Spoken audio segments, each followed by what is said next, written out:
Tuesday's Rebels here. Oh, this isn't Amy. This is my new friend Vlad. Here to talk about international book fairs and rights and agents and what it is we do there. 10% luck, 20% skill, 15% concentrated power of will, 5% pleasure, 50% pain, and 100% reason to remember the name.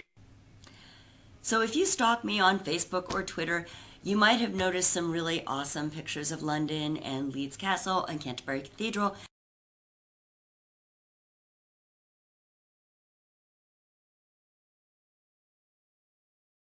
And you might wonder, what is it that agents do at these international book fairs? Is it just an excuse to write off travel? And the real answer is yes. No, really it isn't. Really, we get in early and do the sightseeing, partly because it's fun and wonderful, but partly to acclimate and get used to the time zone so that when we hit the book fair, we're up and running and awake and alert, because the book fair is 2 or 3 days of back-to-back-to-back meetings. Every half hour, you're meeting with somebody from another country, another publisher, another agency, and you're pitching your author's subrights. You're pitching your works in Hungary and Japan and Italy and Israel and all over the world. And each time you're meeting with someone new, you're tailoring your pitch. Based on what has sold in that country before, what new hot properties you've got now, based on the person you're speaking to and what it is that they acquire.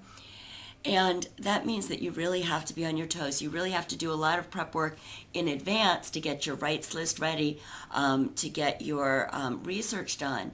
And your subagents will help you. I'm not directly marketing my work to every single publisher in Japan. I have a Japanese agent for that who knows the market, who knows the publishers, and they may tell us some of the editors who are going to be at the book fair so that we can have meetings and market our work directly.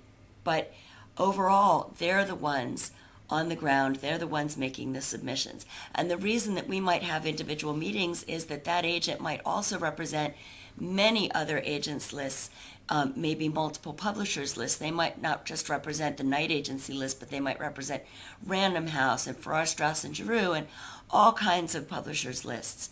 So when you get to talk to somebody one-on-one, you know that you're focusing in on your titles and nobody knows them like you do. But also we're meeting with our subagents so that they can do their job better. We're telling them about our hot titles. We're telling them more information on the authors, but we're also listening. We're getting information on their market and what it is we should be sending and how to better tailor things for them and what kind of information and statistics they need in order to really impress the publishers there. It's very interesting that every year when I go to London or Frankfurt, there seems to be a buzzword. There seems to be one thing that is really hot that year. Last year it was thrillers and crime novels. The year before that it was young adult. And this year the really interesting thing is that there was no one big interesting thing. Everybody's waiting to see what it would be. We asked about new adult, and new adult hadn't gotten started really anywhere else yet. In some countries, some of the publishers had maybe bought their first or second or third new adult title, but they hadn't even come out yet, and they were waiting to see what it would do in the market. Other countries were dubious, were not sure how they would market young adult in their country, and weren't really ready to take a chance on it yet. So what this meant was that we could really concentrate very holistically on everything. We weren't really just focused on one genre, one buzzword. We were really pitching everything, and everybody was asking everybody what the next big thing was. So it gave us a chance to really speculate and say, maybe it's this. This is really hot. This is doing well. We would love to see this explode, and we think it's got the chance to do that. So that's what we do.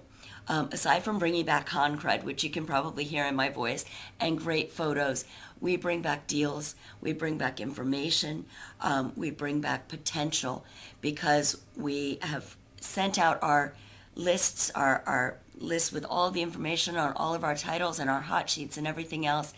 And not only are we doing deals on the ground, but a lot of this is going to bear fruit later, because our agents will take those rights lists back to the publishers they work with, send them out, and garner interest that way, armed with the information that we've given them. So thank you so much for listening to me and my scratchy voice. Vlad thanks you, and I hope you'll tune in next time. Thank you.